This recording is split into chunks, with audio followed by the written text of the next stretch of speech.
Hi, this is Kenneth Nguyen. A few years ago, before I launched the Vietnamese podcast, my father and all of his siblings passed away. Their passing marked the loss of their stories and the connection to my grandparents and great grandparents. This is partly what inspired me to start the work of the podcast. Many of you still have the opportunity to record and preserve the legacies of your own families. I've just begun to sit with a few families now for interview sessions to record the rich histories of their parents and the lives of the generations that preceded them.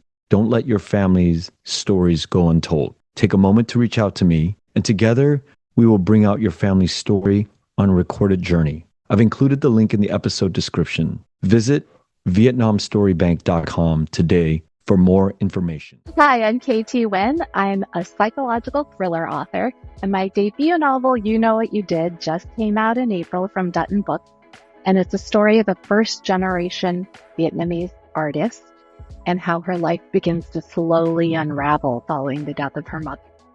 Welcome to The Vietnamese. I'm your host, Kenneth Nguyen. Being part of a culture of nearly 100 million Vietnamese people in the world today comes with a lot of pain, proud history, and privilege. Join me as I highlight and explore the Vietnamese experience from all over. Thank you for coming on the podcast. This is long overdue. We made we made contact earlier in the year. So thank you so much for coming on. Thank you for having me on. I love your show. Thank you. So how did your family get to the United States? Well, my family came over very shortly after the fall of Saigon. My mother was an interpreter, and my father was a fighter jet pilot. He led his squadron or whatever. But my mother actually went to college in California before the war. My father trained in Houston with the U.S. military. So they came over pretty early, 1975. And I was actually on one of the via air, and I was in my mother's belly at the time. She was pregnant with me. So you were born in the United States?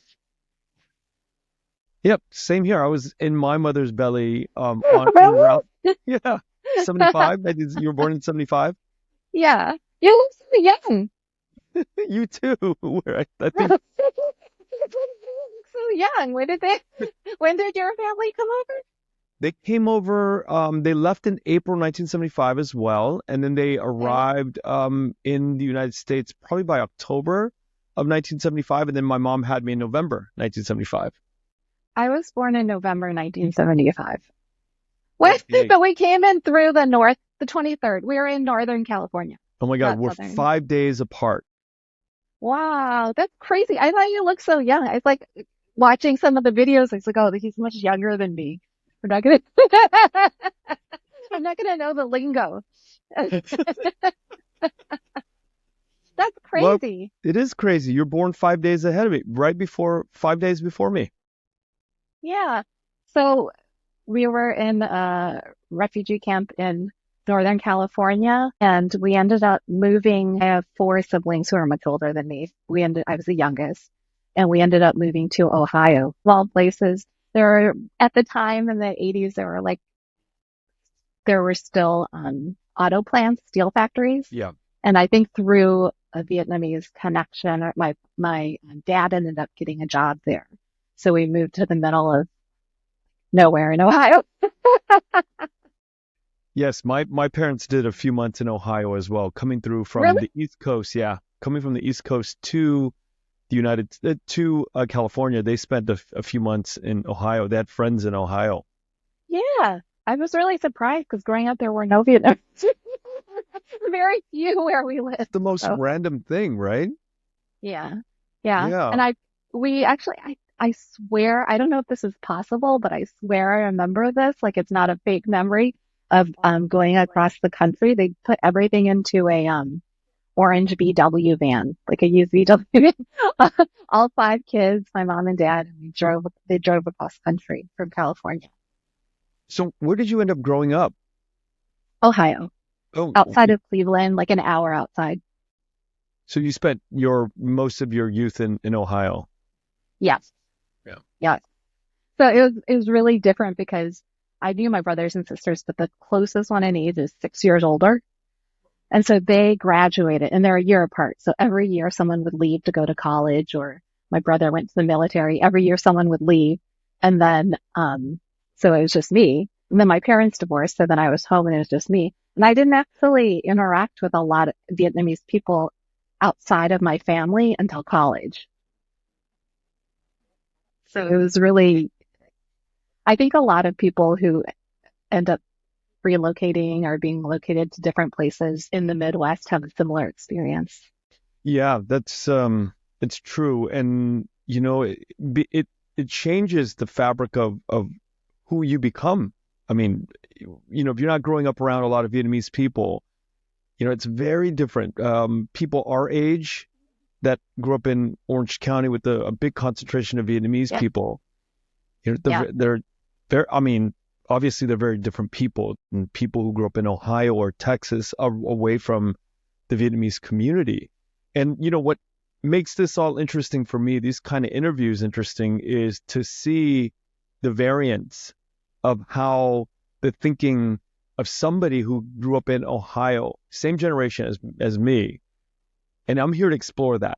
That's what I want to know about who you are, and through your writing and through the work that you've done, how the Vietnamese experience of your parents has trickled down to the way you think, and how it's affected your life. Well, I think growing up in Ohio, for example, without it actually, there weren't other Asian people. My school, maybe my graduating class, it's like a semi-rural school, had maybe 50 people, 55 people. And in the whole school, like the high school, I was one of maybe two non-white students.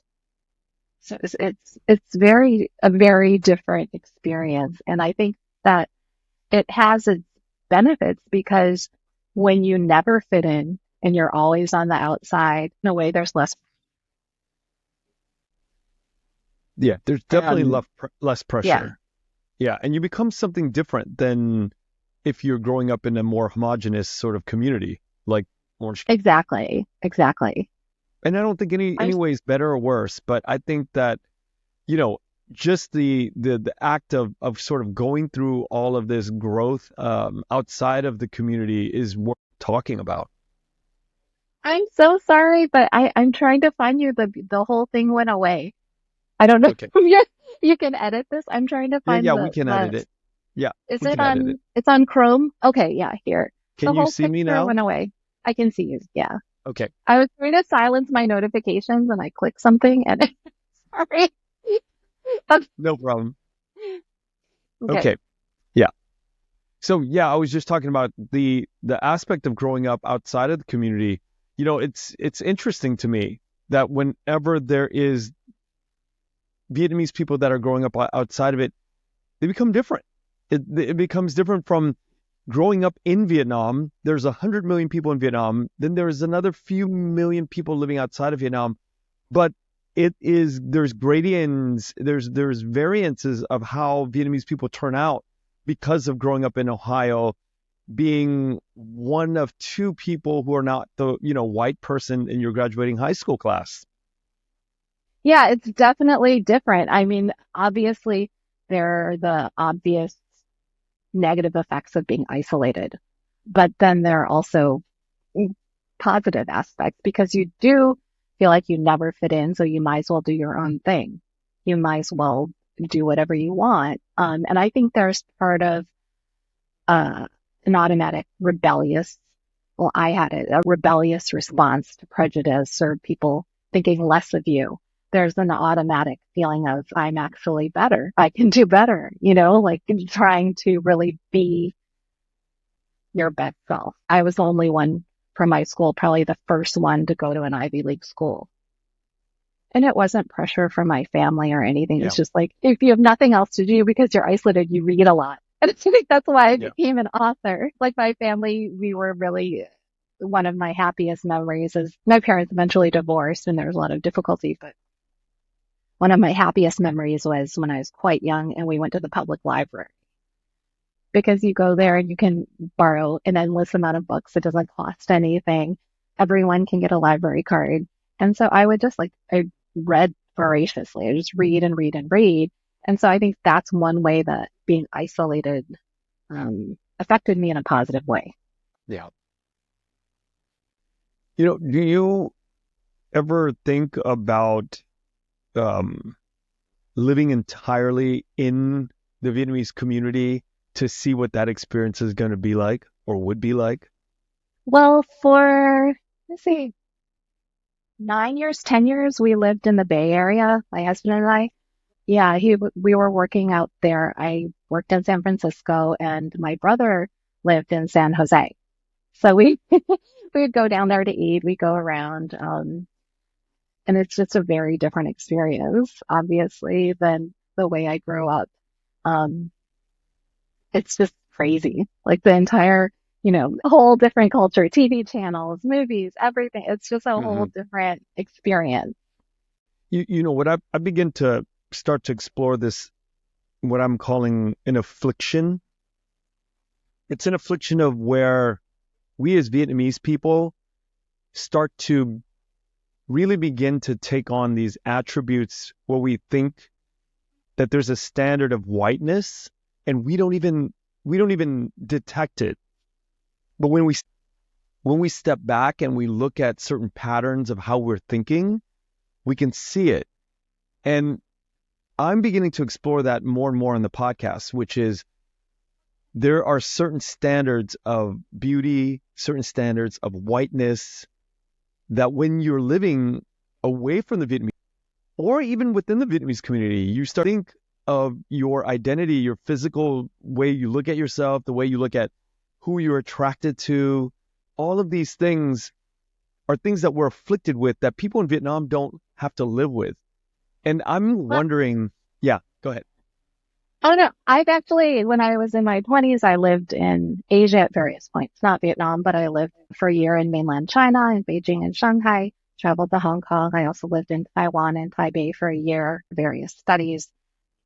And so I think that comparison of if we're speaking specifically about Asian beauty and then coming to the US it's an interesting Yeah. dichotomy because I also worked in the beauty industry because you mentioned that specifically. I was an editor at Glamour magazine and then I worked for Benefit Cosmetics, which is part of Louis Vuitton, Moet Hennessy. And that's why I was in San Francisco. So I'm very interested in the idea of different standards of beauty, perceptions of beauty across cultures. Let's talk about that. Somebody who's on that editorial level at these magazines, were you part of sort of like this? Did you put the viewers or the audience or the corporation or any of these levels in check and say, you know what, I'm going to sort of step in and kind of play with the idea of regulated beauty or what we think of as beautiful in America or in the I don't West? think I dealt with when I worked in those two industries, I worked with the words. So, the art direction side, that's kind of Hmm. totally different. So you do it, you can. I think my presence there and my contributions in general in editorial meetings helped in that regard, but I wasn't, it's multinational company. I'm not in a position to do Yeah. to do that, but I was very vocal.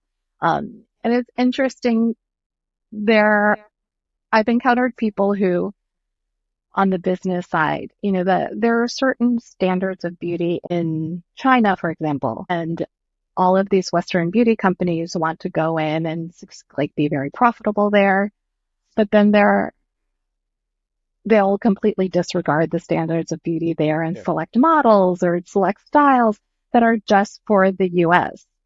And so why do you think you know better? Like, why do you think you're just going to go and do what you're going to do? Like that, it doesn't make sense. But why do you think that they know better? I think like when I would speak up, for example, like this isn't considered an attractive feature there.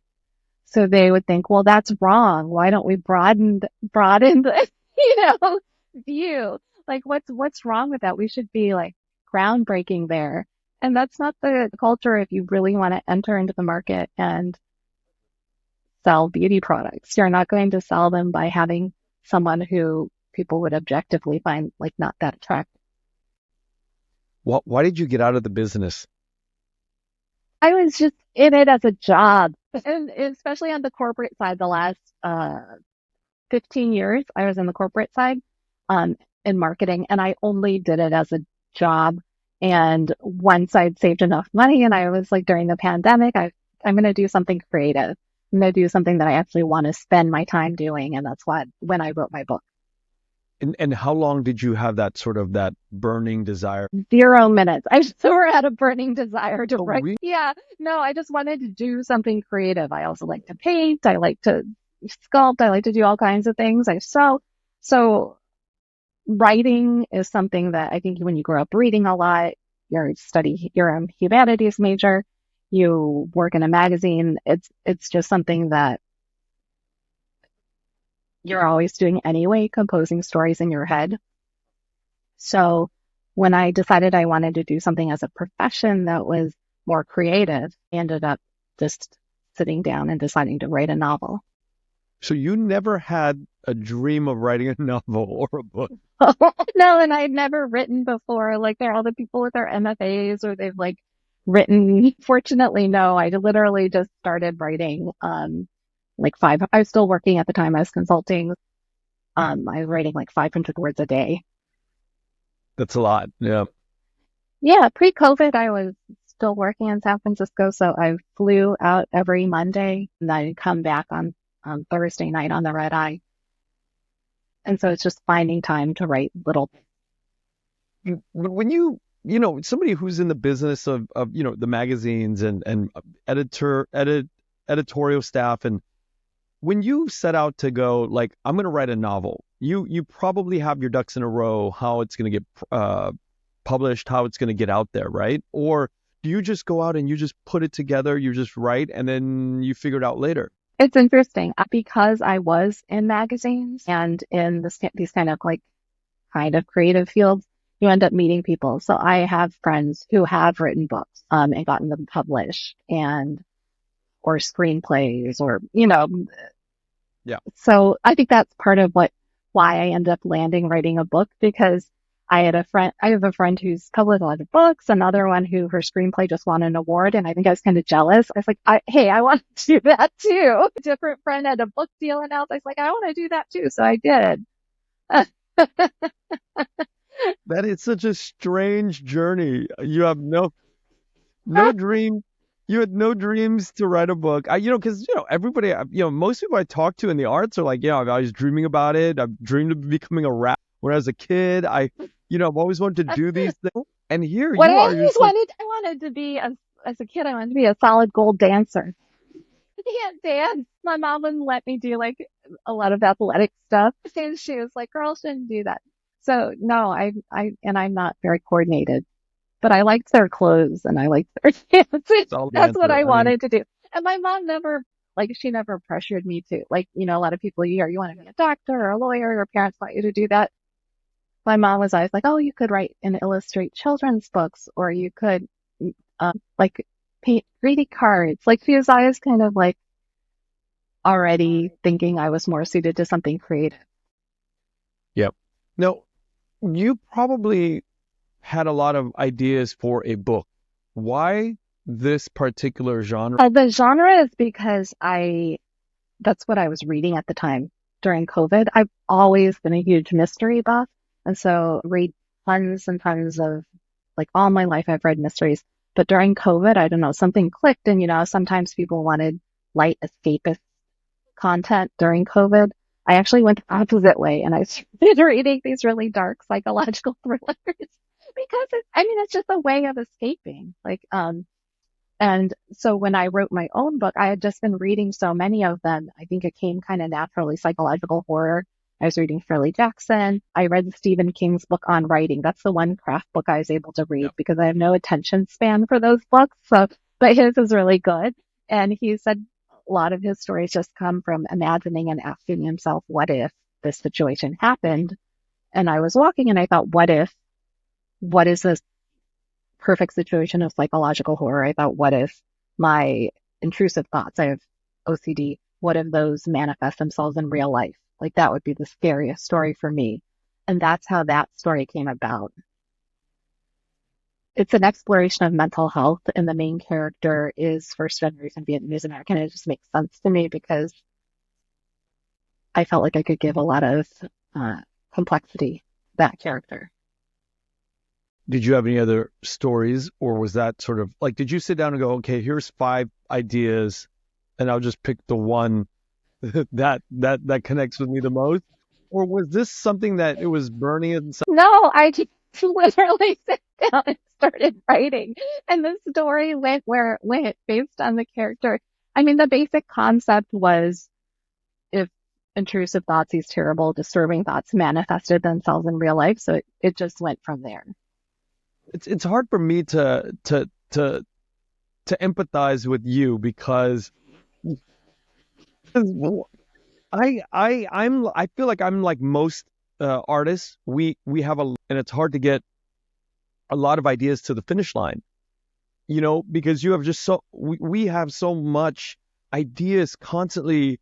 It's almost like adult ADHD, ADHD, because we're plagued with too many ideas. And it's hard for me to kind of come to the finish line many times with the last 25 years of my life. It's been very difficult to finish projects because I'm starting to paint this and then I just want to go paint something else. And there's just so much Yeah. going on.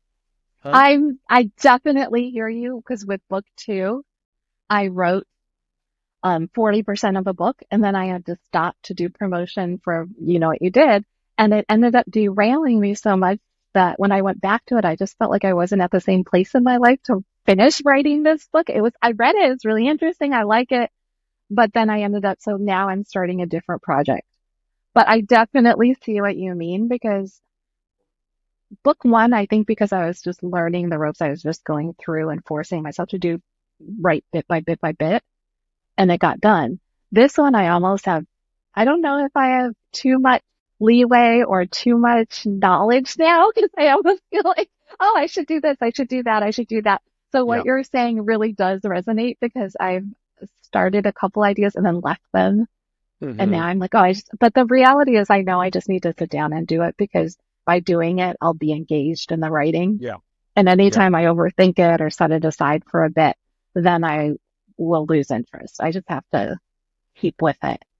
And I think that's a lot of people in creative industries have to go through that. It's hard to pick one project and take it all the way. That's why I'm blown away by your story about, during COVID, you were just able to sit down and just knock this book out. This is very rare to have that happen. Well, I did it bit by bit by bit. So I wrote it, like I said, 500 words. So it was over maybe 10 months. Yeah. I mean, it's still very to do that. I do want to talk about the OCD thing. Yeah. How do you, as somebody who is experiencing this in your own body, know? I didn't know. Oftentimes the onset is around puberty when people start experiencing it, and I definitely had it then, and I didn't know growing up. At the time, I lived just with my mom, and she has it as well. But Vietnamese families, you don't discuss mental health. Like people of her generation would never acknowledge it. Yeah. So she doesn't believe she has it. She doesn't recognize she has an issue. But I didn't know I had it until my late 20s, well, mid 20s, late 20s. And I didn't do any because it's not the version I have is contamination based OCD. And it's nothing like what you see on TV with washing your hands and like organizing your closet. It's nothing like that. And it manifested itself in a really debilitating way. And so I didn't know I had it. And when my daughter was born when I was in my early 30s, I went to see an expert in the Bay Area, and he referred me to a different expert. And luckily, they prescribed a course of treatment that changed my life. And I highly encourage people to see experts because in my early 20s in college and later, a couple of times I went to see psychologists, and they just diagnosed me with depression or whatever. And it never really got to the root of the issue. I think if you suspect you have OCD, you really should see a specialist. I OCD F International OCD Foundation has really good resources for all over the country, all over the world. But how did you get to the point where you go and check yourself in with a doctor or specialist? How did you know that? It's because at that point when my daughters were in, I was like 32 or something, I knew it was OCD. It's just, I had read about it. I'd read a different book about it called Just Checking. It's a nonfiction book. And when I read it at the time, I couldn't believe it. I had never heard of something that was so similar to my experience, where it's contamination-based OCD. You can't have anyone in your house. You can't, like, there's a very solid distinction between inside and outside. What's clean, what's dirty, contaminated. You create these separate worlds, and it kind of ties into identity piece because home, you're one person. When you grow up in a small semi-rural town, you eat one type of food, you speak one type of language, and then you go to school and you have to be this other person. There's really solid worlds and distinctions, and I think that's similar to the type of contamination OCD I have, where you come home and you have to change clothes, and then and I just didn't want, I knew it wasn't sustainable with my daughter being a baby, and, I couldn't drive at the time, so I had to learn how to drive because you have these concerns that you're going to kill somebody, or did you kill somebody, or did you crash, or did you, can be really debilitating. You can have these really dark thoughts like, oh, I saw that person. Did I actually run them over and not realize? It's really interesting. Hence the book. Yeah, So much. it's the book. It's quite a dark book, and I like to compare it to Stephen King meets Celeste Ng, because there's that kind of there's a family drama, and there's psychological horror and this descent into madness. So it's interesting because it's not quite fitting neatly into any one genre. Can we talk a little bit about your mother and OCD and your Yeah, but I don't think she'd want me to talk about her too much because she's still alive. But Okay, yeah. let's not talk about her too much, but I guess what I want to know is this OCD, is it something that we pick up from our parents, or is it a genetic trait? No, definitely. There's a huge genetic biochemical component to my OCD, which is why I had such a amazing response to medication. It's like a biochemical imbalance. I think they say 40 something percent of contamination-based OCD cases are genetic, inherited. They're learning a lot more about it. It's very much,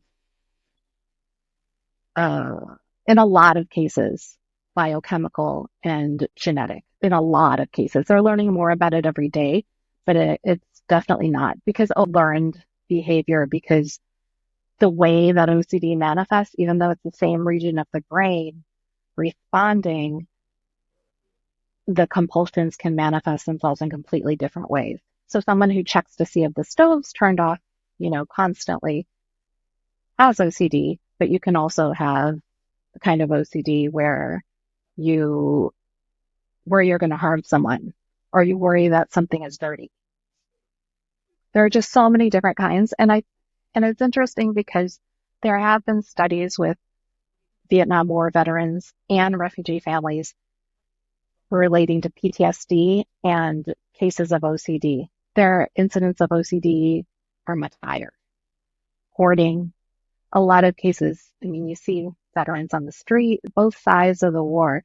It's just an effect of having to leave everything behind, losing control. When you speak of generational trauma, there's actually, damage done.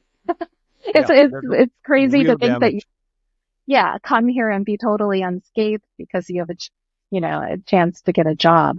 Yeah. I mean, there are benefits, but there's real damage done. Yeah. I know a few hoarders, Vietnamese hoarders. Yeah. Yeah, definitely. And, if they came over when they were teenagers, they were affected by the loss. Yeah. And they go untreated and they just begin to keep things. And, that's their security blanket. My uncle, my mom, and my brother have minor forms of OCD. All three of them have to touch something like 3 or 4 times before they're like, It's weird. Like they'll touch a knob on a stove or whatever, or they have to touch it like 3 times, and they talk about it all the time. It's like weird. And You might not know the extent of it. So if uh, you should question that and push back a little bit because like I had it when I was at a Glamour magazine, I was an editor. Nobody knew. Nobody would know because I had the separate world. The things I did, the compulsions were when I was at home, not outside. You wouldn't know. You don't necessarily know what people are struggling with, as you know.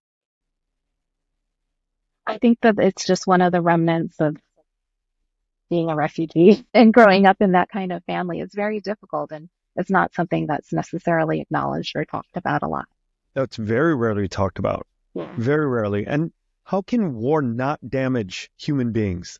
How can it not? I don't know how you can expect to be totally unscathed, but if you spoke to, for example, my mother, she would think, "Oh no, it didn't affect me." Yeah, At least, you guys are a weak generation. You guys can't handle. That's the yeah, response to all this. it is. And when I grew up, I've heard this in other Vietnamese authors have mentioned this. For years and years, I hated going to school, but I also couldn't see because my parents thought that, or especially my mother, that wearing glasses would make my eyes weak, like it was a sign of weakness. I literally would sit there and I couldn't see the blackboard. And there was this assignment, I can't remember what it's called, it's a daily assignment where they put a sentence on the board, you had to copy, and I couldn't see it. And it was just like so much, such a strange pressure. But I've actually heard that with this one other author I spoke with, that she wrote a memoir and she Yeah, had the exact same she experience. had the same problem. Yeah, Yeah. yeah. Her father said, no. It's like, yo, you deal Yeah. with, yeah, just that is incredible when you think about how like really. But at the same time, I think when going back to OCD, it could be also a gift too. No, some of the benefits of having OCD. No, not at all. Like I look at No, my I think brother's sons, some and people try to see it that way. I have a relative who I won't name, but she has OCD and it takes the form of perfectionism. And she's an artist. So she thinks, oh, I am just, you know, being a perfectionist. I'm just getting every detail right. But the reality is, if you can't mail a package because you're concerned, it's how much it interferes with your life. You're yeah, concerned how debilitating it is. you're not going to write the address correctly. It's not perfect enough. Or if it takes you hours to like do something because you're just trying to like Yeah, perfect it, it's very easy to convince yourself that it's a good thing or it's not as bad as it seems. I mean, there are people with mild cases, yes, or if it doesn't affect them, it's not debilitating. But there are so many cases where it is debilitating and it is affecting you, and you try to convince yourself it's not. And that's one of the things I wanted to do with the book was have a really raw, visceral portrayal. And I think people have responded to that because it's psychological horror, but every kind of semi-horror scene in the book is based on something that actually, like when I was at the height of my OCD, went through my head. and those are sort of the best stories. Is when there's a universality in the ability to relate to something like this, even though it's not exactly what somebody might be debilitated or something Yeah, exactly like yeah, OCD, the form that you're going through. But it's just like horror movies, like I think Get Out. When you're yeah. watching something, you go, wait, I can relate to that, and it's not like jump out loud, like scaring you, boo, boo, boo, but it's like this deep sort of these psychological fears that we actually have as members. And I think that's why that movie was so effective as social commentary as well, because it was Yeah, really reached a wide audience. Even like say you're a white person, you watch it, it helps you understand yeah. what it feels like. That's the genius of Jordan Peele, right? He Yeah. understands that how social commentary and horror is relating on a visceral, on a guttural level where we are terrified of the things that have not been named yet, and then this sort of comes out, and It goes back to your question of why this genre. It's because I really love psychological horror and psychological thrillers because they point to the yeah, everyday evil. the evil next door, the evil in your house, your neighbor. It's the most insidious and damaging type of evil. It's not this monster. Yeah. It's not, like a vampire. It's, After you put this out into the world, has it made you better in that way, dealing with OCD or whatever you were sort of afflicted with, that darkness?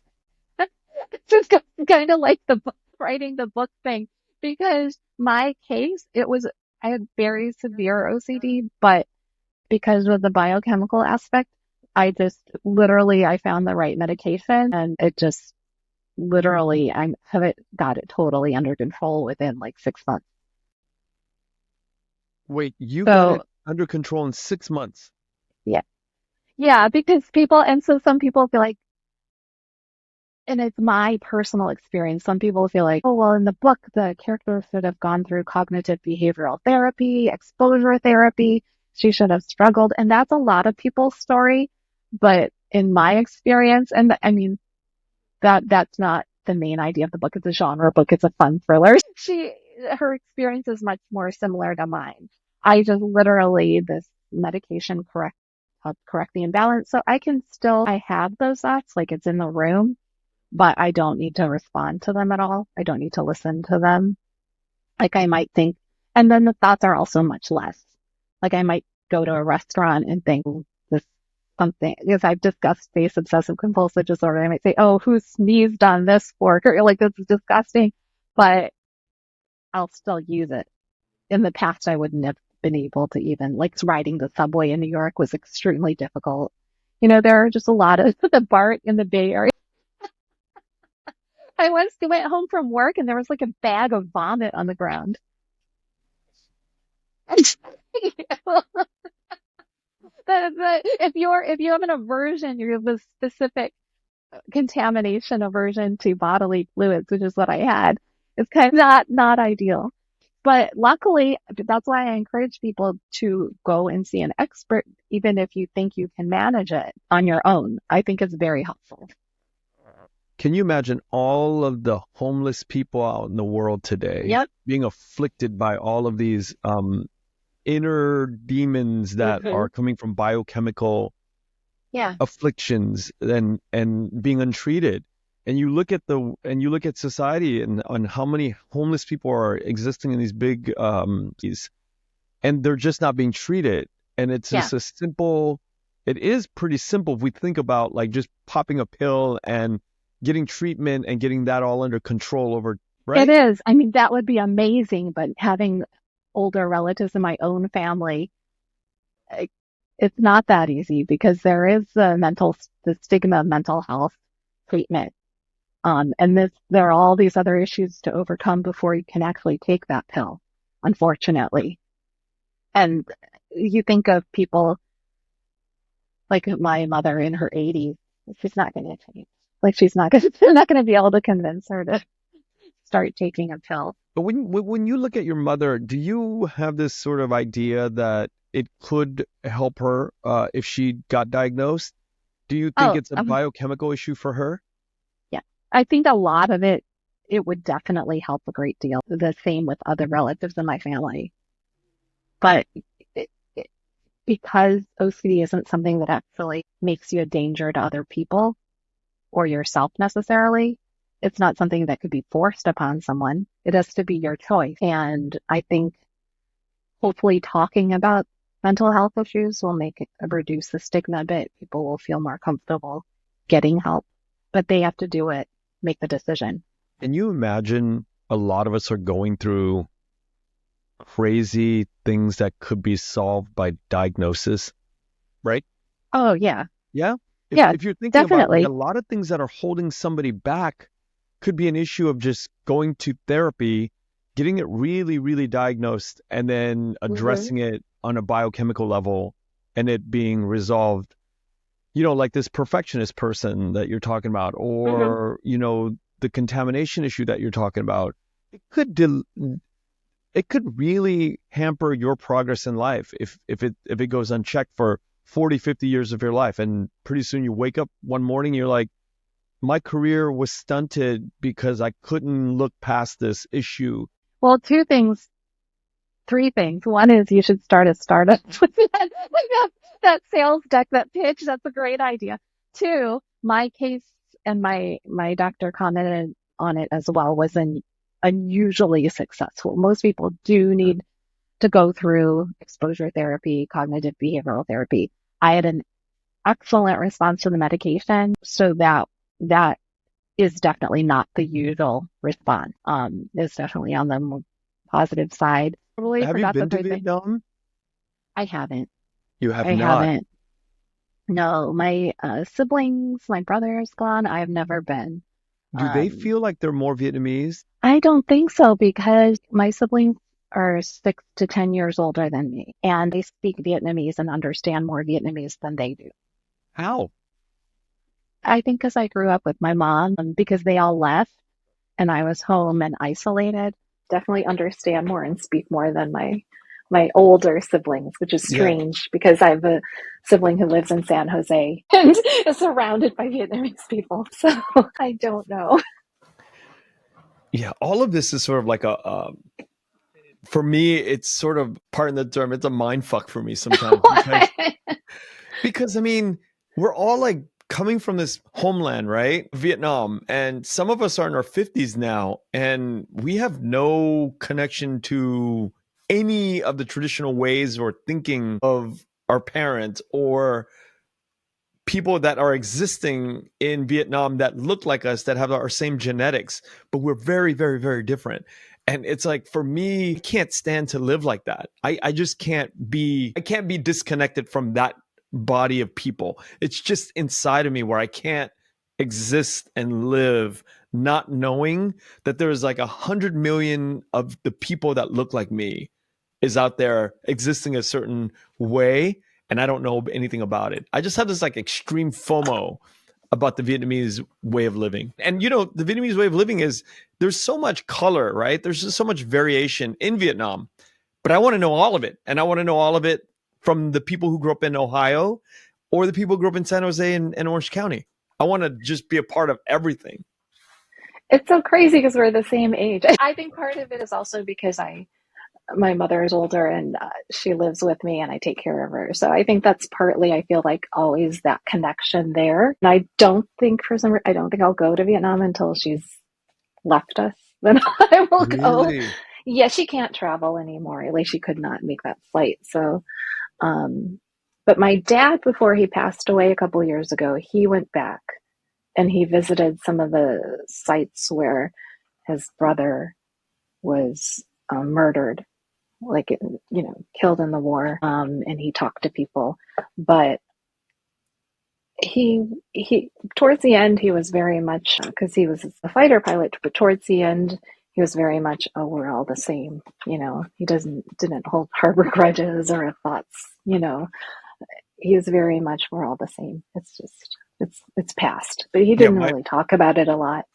my dad said the same thing too. It's like, Yeah. none of this makes sense. None of this war, stuff makes sense with where we are today. And what's interesting to me is refugees from all different wars going on now, children, it's just the idea of the effect it has on you and generations after. I think that's interesting. Mm-hmm. And what happens to the children of war and what they become and what their children become and how it affects. But it's almost crazy in the universal scheme of everything. Why do we do this to each other? It's just so it's continuing to go on. This is what's bizarre about this all is how can we continue to like live after hundreds and hundreds of years of learning that this does not help mankind, and we're still doing it. There's still like multiple wars ravaging the earth right now. We're still It going through it. This doesn't is modern 2024 and we're still doing it. doesn't help mankind, but it probably helps a few people. Yeah. Weapons manufacturers, heads of, It just doesn't various make any sense. governments. Yeah. Yeah. And it's like people are cleaning up after this stuff with trauma and the debris of what happens mentally and Well, you emotionally. look at that train wreck interview Elon Musk did with Donald Trump on X recently, which I did not tune into, but I read about after, and his mention of the atomic bomb in Japan.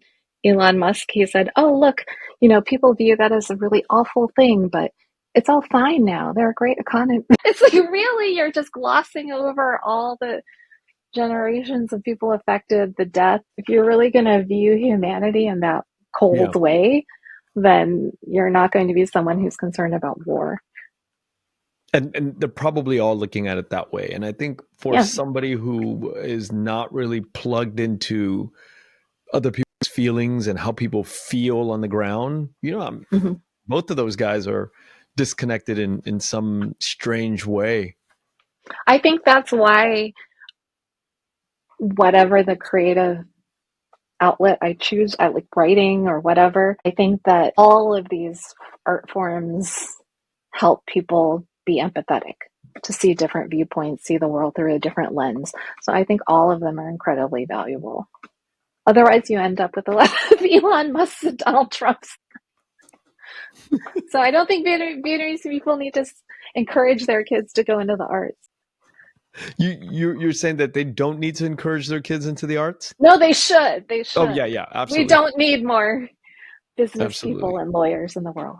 Yeah, we don't. We definitely need more creative people, especially creative Vietnamese, all over the world. I think, but there's not a clear line, but there is some sort of leaning if you're a creative person to vote a certain way. You vote Democrat. And Yeah. you're in business, you vote as a Republican. And I think these are very clear lines that are. I mean, I have empathy for both sides. I really do. We just have to find a balance for the practical side of business and money, and then clearly the creative understanding of human emotions and why those ways of looking at life is so important. Well, I think anytime you're taking care of your neighbors, taking care of the community, creating healthy communities, that's going to be good for business too. You can't go wrong. Yeah. Yeah, You exactly. can't go wrong. Yeah. KT, thank you so much. I really enjoyed this. Can we talk about where to find the book?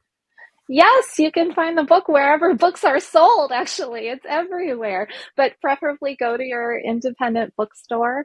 It's one of the benefits of being published by a big publisher. You can find the book anywhere. There's audiobook as well. Thank you, KT. Thank you so much for having me on. Thank you. Thank you for listening to The Vietnamese with Kenneth Nguyen. Special thanks to Brittany Tran, to Jane Nguyen, Catherine Nguyen, Tina Pham, Sydney Jamie, and Christo Trin. Please find us on Instagram, Facebook, and TikTok at The Vietnamese Podcast.